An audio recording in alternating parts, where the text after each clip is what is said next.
Movie की शुरुआत दो छोटे बच्चों टोनी और पैटी से होती है, जो स्पाइस की तरह कोई मिशन पूरा करने की कोशिश में लगे होते हैं। लेकिन इतने गार्ड्स और सिक्योरिटी की वजह से उनके लिए मिशन पूरा करना मुश्किल हो रहा था। फिर भी दोनों हार नहीं मानते, लेकिन आखिर गार्ड्स उन्हें देख लेते हैं, जिनसे बचने के लिए दोनों लिफ्ट में जाते हैं, पर वहाँ से कहीं गायब हो जाते हैं। अब सीन्स पास्ट में शिफ्ट होते हैं ताकि हम देख सकें कि ये सब कैसे और क्यों शुरू हुआ। तो हमें एक हैप्पी फैमिली दिखाई जाती है, जहाँ टोनी और पैटी अपने माता पिता नोरा और टेरेंस के साथ रहते हैं। टेरेंस ने बच्चों के मोबाइल्स और डिवाइसेस इस्तेमाल करने पर सख्ती रखी हुई है। फिर भी किसी तरह टोनी अपना फोन लॉक से निकालने में कामयाब हो जाता है, जिस पे पैटी ज्यादा खुश नहीं थी, पर टोनी किसी वीडियो गेम के लिए बहुत एक्साइटेड था और उसे उस गेम के नए कंपटीशन को जीतने के लिए प्रैक्टिस करनी थी। सीन्स टेरेंस और नोरा के ऑफिस में शिफ्ट होते हैं, जहाँ हम फिर रिवील होता है कि ये दोनों असल में स्पाइज हैं, पर इनके बच्चों को इनके काम के बारे में कुछ नहीं पता। आज इन दोनों की वेडिंग एनिवर्सरी होती है, तो नोरा टेरेंस को याद करवाती है कि उसने वादा किया था कि वो आज के दिन बच्चों को उनके काम के बारे में सब बता देगी, तो अब उन्हें और वेट नहीं करना चाहिए। टेरेंस बात को टालने की कोशिश करता है, पर नोरा के फोर्स करने पर वो खुद बताने का कहता है, जिस पर दोनों बाहर जाते हैं तो टोनी के पास फोन देख लेते हैं। फिर क्या था, पहले तो टोनी को लेक्चर मिलता है, फिर नोरा टेरेंस को फौरन बच्चों को सच बताने का कहती है, पर टेरेंस स्कूल बस आने का फायदा उठा के बच्चों को भगा देता है और नोरा बेचारी मुँह देखती रह जाती है। उसका मूड अच्छा करने के लिए टेरेंस वादा करता है कि वो अगले साल उन्हें बता देंगे, और ये वादा वो से पिछले पता नहीं कितने सालों से कर रहा है। काम पे जाते वक्त नोरा टेरेंस को समझाती है कि वो बच्चों पे डिवाइसेस यूज करने के लिए इतनी सख्ती नहीं कर सकते, पर टेरेंस को डर है कि बच्चों की वजह से कोई दुश्मन उनका डिवाइस यूज करते हुए इनके सिस्टम में ना घुस जाए, जिससे इनका काफी नुकसान हो सकता है। ऑफिस पहुँच के इन्हें एक नया मिशन मिलता है और ये दोनों फौरन उसे पूरा करने पहुँच जाते हैं। कोई गुंडे इनके मेन ऑफिस में घुस के कब्जा करके बैठे थे, तो ये दोनों उनसे फाइट करने जाते हैं, पर वहाँ इन्हें हर नई टेक्नोलॉजी का इस्तेमाल करके अंदर जाना पड़ता है, जिस पर नोरा बस टेरेंस को यही समझाने की कोशिश में लगी होती है कि टेक्नोलॉजी कितनी जरूरी है और वो बच्चों को मजीद इससे दूर नहीं कर सकते, पर शायद टेरेंस के कान पे जू भी नहीं रेंग रही थी। आखिर ये दोनों गुंडों तक पहुँच जाते हैं, जहाँ टेरेंस तो पूरी प्लानिंग के साथ आगे बढ़ने का कहता है, पर नोरा जल्दबाजी करते हुए गैजेट का इस्तेमाल करके वहाँ लाइट खराब करती है और दोनों मिनटों में सारे गुंडों को मार के सिस्टम सही करने की कोशिश में लग जाते हैं। पर कंप्यूटर देख के इन्हें पता चलता है कि ये तो हैक्ड है और सही करने के लिए इन्हें वीडियो गेम जीतनी होगी। टेरेंस वही करने की कोशिश करता है, पर नाकामयाब रहता है। तभी इन्हें एहसास होता है कि कुछ तो गड़बड़ है, क्योंकि वीडियो में इन्होंने 5 आदमी देखे थे और यहाँ सिर्फ 4 ही हैं। तभी 5वां आदमी ऊपर से अजीब कॉस्ट्यूम में आता है, इन पे हमला कर देता है, जिससे लड़ना इन दोनों के लिए मुश्किल भी हो रहा था। आखिर वो इन दोनों को हराता टेरेंस के हाथ से उनके सिस्टम को अनलॉक करने वाला गैजेट लिए वहाँ से भाग निकलता है और ये दोनों कुछ कर भी नहीं पाते। उस विलन के बाहर आने पर एक बच्चा अपनी माँ को बताता है कि ये तो फेमस वीडियो गेम हिस्कोर का विलन है। सीन्स टोनी और पैटी के स्कूल में शिफ्ट होते हैं, जहाँ टोनी हिस्कोर का नया मॉडल जीतने का कंपटीशन लड़ रहा होता है और चीटिंग करते हुए विनर बन जाता है। जब पैटी देख लेती है और उससे बहुत गुस्सा आता है, पर टोनी तो इसी खुशी में था कि वो जीत गया। जज उसका ईमेल एड्रेस लेता है, जिससे नया मॉडल सीधा टोनी की डिवाइस पे पहुँच जाएगा। इसके बाद टोनी इन्हें हिस्कोर के डेवलपर की वीडियो दिखाता है, जिसे सब उसकी वीडियो गेम वाले नाम यानी किंग के नाम से जानते हैं। उसका कहना था कि इंसान अपने दिमाग से कुछ भी सही और गलत कर सकता है, बस अगर उसे इस्तेमाल करना आता हो तो। सब बच्चों के जाने के बाद पैटी टोनी पे चीटिंग करने की वजह से गुस्सा होती है, पर टोनी को तो बस रात के कंपटीशन का इंतजार सता रहा था, जिससे बेचारी पैटी मजीद टेंशन में आ जाती है कि अब ये क्या नया कांड करेगा, क्योंकि इन दोनों को तो लेट तक गेम्स खेलने की इजाजत ही नहीं है। सीन्स उसी विलेन हेक नाइट पे शिफ्ट होते हैं, जो अपने मालिक के पास पहुँचता है और वो और कोई नहीं किंग ही है। असल में किंग को टेरेंस और नोरा का आर्मागेडन कोड चाहिए था। ये कैसा कोड है जिसकी मदद से इंसान कहीं से भी दुनिया की किसी भी ऐप को काबू कर सकता है, और किंग को लगता है कि अगर उसे ये कोड मिल गया तो वो इस दुनिया में बहुत से बिगड़े हुए लोगों को सही कर लेगा। हेक नाइट जो गैजेट लाया था, उसे किंग को कोड तो नहीं मिलता, पर उसे यकीन है कि रात टोनी जब गेम एक्टिवेट करेगा तो वो उस गेम के जरिए इनके घर में घुस के कोड निकाल लेगा। रात में बच्चों को सुला के टेरेंस और नोरा काम पे लग जाते हैं, पर बच्चे सोए थोड़ी थे। वो तो इसी वक्त का इंतजार कर रहे थे कि बस अब उन्हें इस चू चू करने वाले वुडन फ्लोर से आवाज के बगैर गेमिंग रूम तक जाना था। दोनों अच्छी टीम बनाते हुए बगैर आवाज के रूम तक जाने की कोशिश करते हैं, पर बहन भाई लड़ाई के बगैर भी कभी भी कुछ कर सकते हैं भला। इस वजह से शोर हो जाता है और टेरेंस बाहर चेक करने पहुंच जाता है, पर आखिर ये दोनों जैसे तैसे उसकी नजर से बचते हुए रूम में पहुंच जाते हैं। टीवी अनलॉक करने के लिए इन्हें पासवर्ड चाहिए था, जो टोनी ने अपने पिता की टेबल से चोरी कर लिया था, तो वो पासवर्ड यूज करते हुए टीवी खोल के गेम एक्टिवेट कर लेता है। वहाँ इनके माता पिता को दिखाया जाता है, जिन्हें पता चलता है कि किसी ने आर्मागेडन कोड को हासिल करने के लिए इनका गैजेट चोरी किया है, तो इन्हें बस मसले का हल ढूंढने तक उस कोड को संभाल के रखने के ऑर्डर्स मिलते हैं। जबकि नोरा तो कोड को को तबाह करने के हक में थी, क्योंकि कोड बनते वक्त भी यही डिसाइड हुआ था कि जब भी ऐसा कोई मसला हुआ तो ये लोग उसे डिलीट कर देंगे, पर कोई उसकी नहीं सुनता, जिस पर वो टेरेंस को सुलाने के लिए लिप्स पे दवाई लगा के किस करती बेहोश कर देती है। पर इससे पहले वो कोड डिलीट कर पाती, बच्चों के गेम शुरू करने की वजह से कोड किंग के हाथ लग जाता है और 99% पे पहुंचने के बाद भी नोरा उसे डिलीट नहीं कर पाती। टेरेंस होश में आने पर उसे बताता है कि ये डिलीट नहीं बल्कि चोरी हो गया है। वहाँ बच्चों को भी एहसास होने लगता है कि कुछ गड़बड़ हो गई है, तो वो लोग फौरन रूम में सोने भागते हैं। टेरेंस को टोनी पे ही शक था, तो वो उसे चेक करने जाता है, पर टोनी ने पक्का इंतजाम कर रखा था, इसलिए वो बच जाता है। पैटी तो परेशान थी, पर टोनी सुकून की नींद सो जाता है, जबकि उसे पता ही नहीं था कि उसने अपने पेरेंट्स की नींदें हराम कर दी हैं। अगली सुबह सो के उठने पर ये दोनों देखते हैं कि इनके माता पिता रात से भी ज्यादा परेशान हैं। उनके पास जाने पर इन्हें पता चलता है कि अपने कंप्यूटर पे एक्सेस पाने के लिए उनके पिता को गेम जीतनी होगी, जो वो नहीं कर पा रहे, तो टोनी उनका लेवल पूरा करके देता है। जिसके बाद न्यूज लाने पर इन्हें पता चलता है कि दुनिया बाहर में लोगों को अपने डिवाइसेस और गैजेट्स इस्तेमाल करने के लिए स्कोर गेम खेलनी पड़ रही है, पर गेम जीतना हर किसी के बस की बात नहीं है, जिसकी वजह से लोगों के लिए अपनी गाड़ी अनलॉक करना या घर के अंदर तक जाना मुश्किल हो रहा है। तभी एकदम इनके घर पे गेम के विलेंस हमला कर देते हैं और कमरा लॉक होने की वजह से आखिर टेरेंस और नोरा को उनसे फाइट ही करनी पड़ती है। अपने माता पिता को ऐसे कमाल तरीके से फाइट करना देख के दोनों बच्चों की आंखें बाहर आ जाती हैं। आखिर पैटी गेम का लेवल डन करके रूम खोलती है और ये सारे विलन से बचते बाहर आते हैं। हर जगह विलन्स का हमला हो रहा था, जिस पर आखिर टेरेंस और नोरा बच्चों को सेफ जोन ले जाने का फैसला करते हैं, पर इस अफरा तफरी में इनके लिए बच्चों को अपना सच बताने का टाइम नहीं था और बच्चे पेरेंट्स के एक के बाद एक सरप्राइज पे बस हैरान ही हो रहे थे। आखिर सीक्रेट डोर से होते हुए ये सब गैराज में पहुंचते हैं, जहाँ स्पेशल कार्स थी जिसमें इन्होंने सेफ जोन जाना था। नोरा पैटी को ट्रैकर नेकलेस पहनाती है ताकि अलग होने पर भी ये लोग एक दूसरे को ढूंढ सकें, पर जब तक पैटी और टोनी गेम जीत के कार्स को अनलॉक करते हैं, वहाँ विलन्स अटैक करने पहुंच जाते हैं, जिस पर नोरा और टेरेंस बच्चों को वहाँ से भगा देते हैं और इनका सेफ जोन में इंतजार करने का कहते हैं। गाड़ी खुद ही बच्चों को सेफ जोन ले जाने लगती है, पर रास्ते में भी इनके पीछे बहुत सारे विलन्स पड़ जाते हैं, जिस पर पैटी को अंदाजा होता है कि ये गाड़ी तो उसकी वीडियो गेम वाली कैरेक्टर की गाड़ी जैसी है, तो वो इसे अच्छे से हैंडल कर सकती है। जिस पर वो एक्शन मोड में आते हुए कमाल तरीके से एक के बाद एक दुश्मन को मारती और चकमा देती अपनी और अपने भाई की जान बचा लेती है। जिसके बाद विलन्स को डिस्ट्रैक्ट करने में कामयाब होने के बाद ये दोनों फाइनली सेफ जोन पहुँच जाते हैं, जो पानी के बीचों बीच था। वहाँ इन्हें अपना पूरा लंबा सा नाम बताने पर अंदर जाने के लिए डोर एक्टिवेट होता मिल जाता है और अंदर जाके इन्हें इनकी माँ की वीडियो मिलती है, जो इन्हें बताती है कि इनके पेरेंट्स स्पाइज हैं और यहाँ ये दोनों बिल्कुल सेफ हैं जब तक इनके माता पिता नहीं आ जाते। वहाँ बहुत से गैजेट्स, खाना और सेल्फ डिफेंस की ट्रेनिंग का एरिया भी था, जो देख के ये दोनों काफी इम्प्रेस नजर आते हैं। सबसे पहले दोनों सेल्फ डिफेंस की ट्रेनिंग के लिए जाते हैं, जहाँ कुछ भी हो जाए टोनी बेचारा मार खाता रहता है और पैटी मजे से निकल जाती है। आखिर इतनी मार खा के उसे एहसास हो ही जाता है कि भाई बेचारे तो बस जलील होने ही दुनिया में आते हैं और बहनें पापा की परी बने मजे से निकल जाती हैं। इसलिए इस दस्तूर के आगे हार मान के वो गैजेट देखने जाने को कहता है। सीन्स इनके पेरेंट्स पे शिफ्ट होते हैं, जो कहीं कैद थे और अचानक खुद ही आजाद हो जाते हैं, पर समझ नहीं पा रहे थे कि ये क्या जगह है और यहाँ से ये दोनों कैसे निकलेंगे। आहिस्ता आहिस्ता दोनों आगे बढ़ते हैं तो किंग तक पहुँच जाते हैं। अब ये दोनों हैरान थे कि एक इतना फेमस और कमाल टेक्नोलॉजी और वीडियो गेम क्रिएटर इनकी कोड की मदद से लोगों को गेम खेलने पे क्यों मजबूर कर रहा है। नोरा उसे तंज कहती है कि अब दुनिया को ऐसे मुश्किल में डाल के वो खुश हो गया होगा, पर किंग कहता है कि नहीं, कोड की मदद से तो गेम को पूरी दुनिया के डिवाइसेस में घुस जाना चाहिए था, पर वो आधी में ही रुक गई। इसी की वजह जानने के लिए वो इन दोनों को यहाँ उठा के लाया है।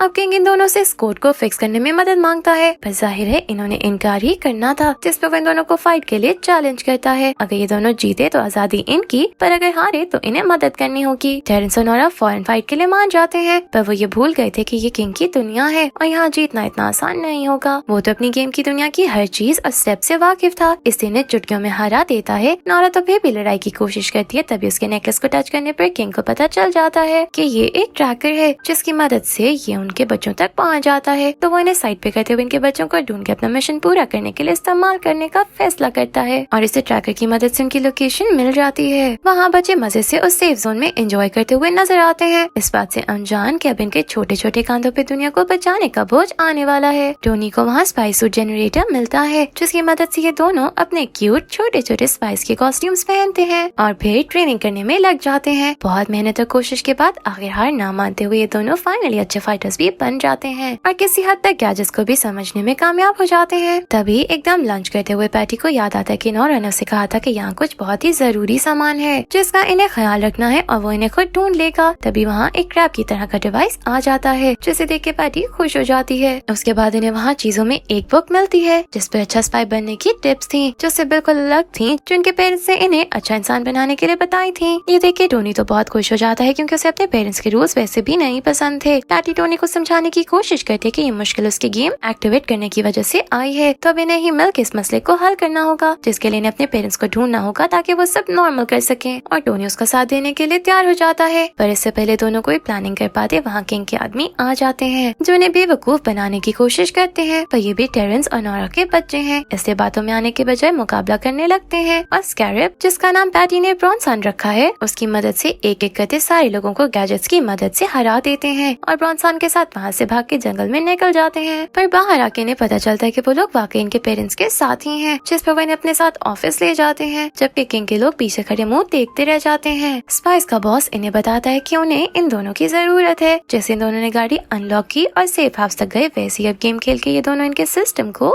नॉर्मल करेंगे ताकि ये लोग इस गेमिंग वायरस का कोई हल निकाल सके। तो टोनी ने फौरन लेवल पूरा करते हुए सिस्टम नॉर्मल कर दिया था। तभी पैटी ब्रॉन्सन से उसी सेफ चीज का पूछती है जिसका नोरा जिक्र कर रही थी, तो ब्रॉन्सन अपने अंदर से एक चाबी निकाल के डिवाइस में लगा देता है, जिससे वहाँ बॉस को पता चलता है कि टेरेंस और नोरा ने कोड के 2 हिस्से कर दिए थे। किंग के पास एक हिस्सा होने की वजह से वो आधी दुनिया पे काबू पा रहा है, पर अगर उसे ये वाला हिस्सा भी मिल गया तो वो तबाही भी कर सकता है। किंग का नाम सुन के बच्चों को सारी कहानी समझ आ जाती है। वो बॉस को बताते हैं कि किंग कौन है और उसे कोड कैसे मिला, पर इन्हें पता चलता है कि सुबह स्पाइस ने उसके ऑफिस में छापा मारा था, पर वो वहाँ से गायब था। और फिर बच्चे इन अक्लमंद स्पाइस को एहसास दिलाते हैं कि इतना बड़ा और खतरनाक काम करते हुए वो इतनी आसानी से हाथ कैसे आ सकता है, इसीलिए उन्हें उससे ट्रेस करना होगा, जिस पे पैटी अपना ट्रैकर नेकलेस इस्तेमाल करने का कहती है, जिसकी मदद से ये लोग लोकेशन तो निकाल लेते हैं। पर अचानक वहाँ लाइट चली जाती है क्योंकि किंग के आदमी वहाँ पहुँच चुके थे। पैटी और टोनी तो बहुत अच्छे तरीके से फाइट करते हुए कोड को बचाने में लगे होते हैं, पर बड़ों की गलती की वजह से कोड विलन्स के हाथ लग जाता है और वो पीछे किसी को भी इस काबिल भी नहीं छोड़ते कि कोई उनके पीछे जा सके। तो आखिर टोनी और पैटी इस मसले को हाथ में लेते हुए विलन्स के पीछे स्पाइस के प्लेन में जाते हैं, जिसे ब्रॉन्सन चलाता है, और रास्ते में ये दोनों स्पाई बुक से मजीद तरीके सीखने में लगे होते हैं। पैटी टोनी को समझाती है कि दोनों सच्चाई का रास्ता इस्तेमाल करके लड़ेंगे, क्योंकि झूठ कितना भी ताकतवर हो आखिर में जीत सच की होती है। और आखिर ये दोनों किंग के हाइड आउट पहुँच जाते हैं और अपने ग्लासेस की मदद से इन दोनों को वहाँ की असलियत नजर आ रही थी, जिस पर इनके लिए वहाँ फिरना ज्यादा आसान हो जाता है। सीन्स टेरेंस पे शिफ्ट होते हैं, जो नोरा पे रिवील करता है कि कोड असल में उसने नहीं बल्कि टोनी ने पूरा किया था। पता नहीं कैसे, पर टेरेंस के काम को घर लाने पर वो टोनी के हाथ लग गया और उसे सारी चीजों को उससे वादा अच्छे से समझाते हुए उस टास्क को पूरा किया, जिसे टेरेंस ने आर्मागेडन कोड बना लिया। वो टोनी को बता सकता था कि उसने कितना कमाल काम किया है, पर उल्टा उसने टोनी को डांट के वहाँ से भगा दिया और तब से सब चीजों पे लॉक लगा के बच्चों को उनकी फेवरेट चीजों से दूर रख रहा है। सारी स्टोरी सुनने के बाद टेरेंस को पता चलता है कि वो नोरा नहीं बल्कि किंग है। तभी वहाँ नोरा को भी ले आया जाता है, जहाँ किंग बताता है कि कोड का बाकी हिस्सा भी उसे मिल चुका है और अब उसे कोई नहीं रोक सकता। वहाँ टोनी और पैटी उस एरिया का मैप निकालने में कामयाब हो जाते हैं, पर इससे पहले वो अपने पेरेंट्स तक पहुँच पाते वो किंग की बातें सुन लेते हैं कि वो दोनों हिस्सों को जोड़ के कोड पूरा करने वाला है। उन दोनों को वहाँ रोबोट से के हमला करते हैं, पर ये दोनों जैसे तैसे रोबोट से बचते अपने पेरेंट्स तक पहुँच जाते हैं, जो अपने छोटे छोटे बच्चों को ऐसे कमाल स्पाइस बन गई यहाँ तक आता देख के इमोशनल हो जाते हैं। तभी इन्हें पता चलता है कि 6 मिनट में कोड लॉन्च होने लगा है। तो टेरेंस और नोरा पैटी और टोनी को अपने बेस्ट मिशन का एक्सपीरियंस बताते हैं कि उन्हें को काम वक्त में कैसे दुश्मन को हराया था। फिर वहाँ पैटी कहती है कि वो लोग अमन से भी ये सब कर सकते थे, जो सुन के सब हैरान थे कि इस अच्छी बच्ची का इस दुनिया में क्या बनेगा। आखिर कोड लॉन्च होने में 4 मिनट रह जाते हैं। टेरेंस और नोरा को एहसास होता है कि अब इस मसले को उनके बच्चे ही हल कर सकते हैं, तो दिल को मजबूत करते दोनों अपने बच्चों पे यकीन करके उन्हें कोड को रोकने भेज देते हैं। और फिर स्टार्टिंग सीन वाले सारे मिशन से गुजार के ये दोनों आर्मागेडन कोड तक पहुँच जाते हैं, जहाँ टोनी को एहसास होता है कि ये बनाने वाला तो वो है। तब वो ओवर कॉन्फिडेंट हो जाता है कि वो इसे रोक भी सकता है, पर उसकी बातों से जब तक पैटी को एहसास होता है कि ये एक चाल है, वो अपना काम पूरा कर चुका था और वो खुद ही कोड को कंबाइन कर देता है, जिस पे किंग वहाँ आके इनके पूरे परिवार को बताता है कि उसने झूठा काउंटडाउन किया था ताकि वो टोनी पे प्रेशर डाल के कोड को कंबाइन करवा सके, और रिवील करता है कि अपने बेस्ट मिशन में टेरेंस और नोरा ने जिस दुश्मन को हराया वो किंग का फादर था, जो अपनी इनोवेशन से दुनिया को बेहतर करना चाहता था। बस उसका तरीका अलग था, लेकिन इन एजेंट्स ने उन्हें सही रास्ता दिखाने के बजाय उनका कोड चोरी कर लिया और उन्हें जेल में बंद कर दिया, और किंग इसी का बदला ले रहा है। तो किंग का मानना है कि इस दुनिया को बस जोर जबरदस्ती से सही किया जा सकता है, और फिर वो कोड और गेम को लेकर दुनिया को बदलने निकल जाता है। पीछे परिवार अपने गिले शिकवे खत्म करके अब किंग को रोकने के लिए खुद भी गेम में जाने का फैसला करता है, जहाँ पैटी ने समझाती है कि अब ये सब सच्चाई के साथ बस एक परिवार की तरह लड़के उसे हराएंगे, और फिर ये लोग भी गेम में पहुँच जाते हैं, जहाँ ये सब सारे दुश्मनों को अच्छा कंपटीशन देते हुए आगे आगे लेवल्स में पहुँचाते जाते हैं। पर किंग को रोकने सिर्फ एक को ही जाना था, और पैटी टोनी को भेजती है। पीछे बाकी दुश्मनों से लड़ रहे थे, जबकि वहाँ टोनी अकेला अपनी बहन की बातों को याद रखते हुए सच्चाई के साथ किंग से लड़ रहा था। फिर टोनी हार जाता है, जो देख के सबकी उम्मीद खत्म हो जाती है। पर तभी टोनी को वो एक्स्ट्रा लाइफ मिलती है जो किंग ने गेम में छुपा रखी थी और बहुत लकी लोगों को मिलती है। उससे टोनी किंग को हरा देता है। किंग को भी एहसास होता है कि जब तक एक भी अच्छा इंसान दुनिया में बाकी है, दुनिया बच सकती है। जिस पर वो टोनी को किंग बना देता है और वो कोड को लॉन्च होने से रोक लेता है, जिसके बाद ये सब वापस असल दुनिया में आ जाते हैं, जहाँ किंग टेरेंस और नोरा के अपने बच्चों की परवरिश पे बहुत खुश था। तब तक वहाँ बाकी एजेंट्स भी आ जाते हैं, पर आज के साथ तो ये छोटे क्यूट स्पाई एजेंट्स थे जिन्होंने दुनिया को बड़ी मुश्किल से बचा लिया। और इसी के साथ ये मूवी यहीं एंड हो जाती है। Thank you for watching.